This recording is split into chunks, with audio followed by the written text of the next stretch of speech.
Hello guys, welcome to DIY Planet, and for today's video tuturuan ko kayo kung paano gumawa ng water tray. Ito po yung mga gamit natin, nakakat na. Ito naman po yung gypsum screw.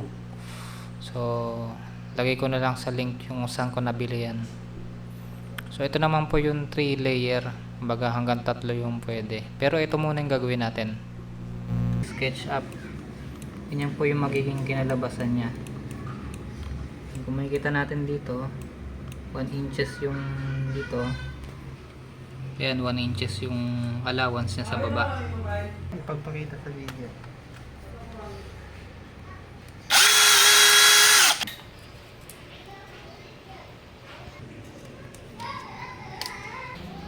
Ito na guys yung isang gilid, no. Nagawa na po natin yung isang gilid niya. So gagawa pa tayo ng isa pang ganito para sa kanan. Siya nga pala, lahat ng sukat nito guys ilalagay ko na lang po sa description. Bali doon nyo po makikita lahat ng mga eksaktong sukat nito, yung kung paano namin ginawa to.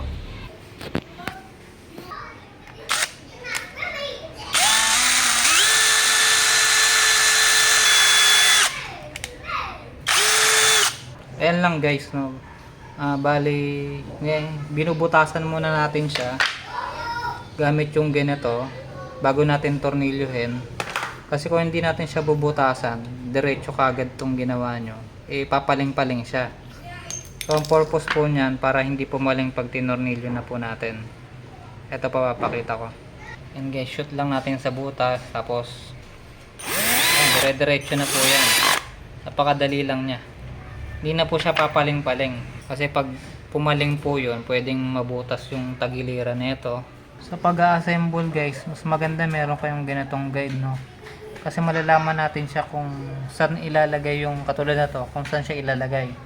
For example po, may metro yun natin tong dito sa taas hanggang dito. Bali ano yan, pumapatak na ano dito sa dulo pala, mapatak na 8.25. ayan nakalagay po 8.25. So saka natin ikakabit to pag nasukat na natin na 8.25. So yan guys, 8.25 na yan, saka natin to tornilyo para nung sa ganun nasusundan natin yung plano natin kung anong ginawa natin dito sa SketchUp.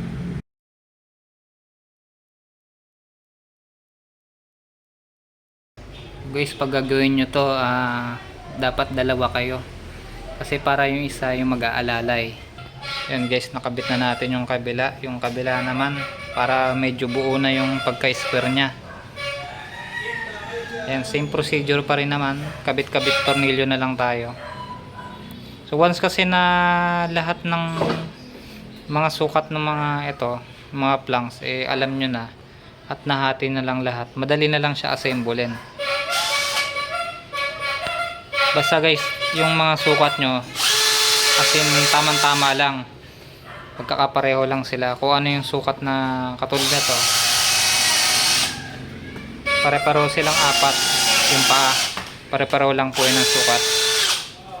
Yan guys, nabibitawan na ng konti.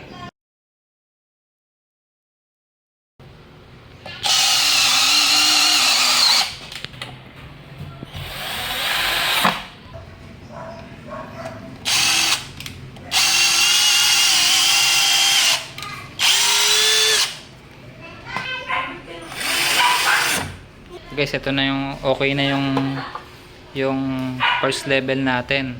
Dito naman tayo titirada sa taas para 2 galon yung malagay natin.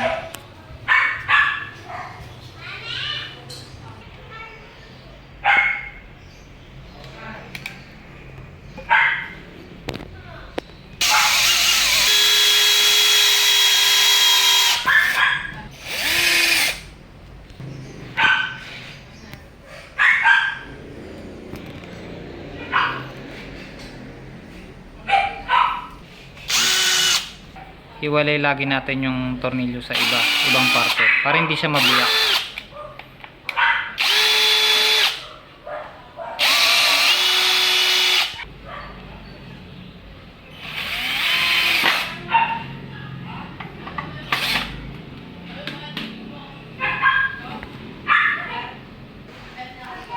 Pwede natin i-promote niya itong yung ano.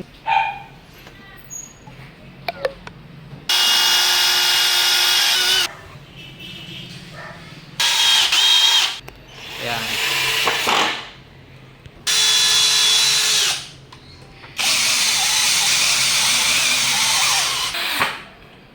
Yung kabila naman guys.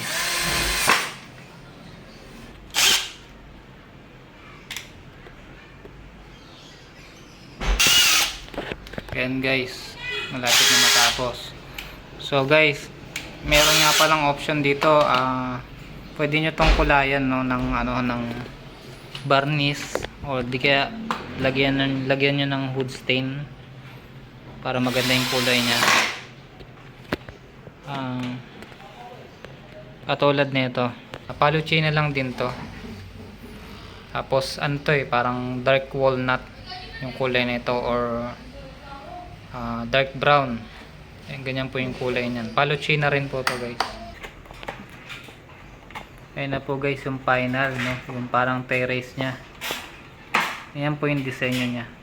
So ang gagawin natin, tornilyohan natin to sa ilalim.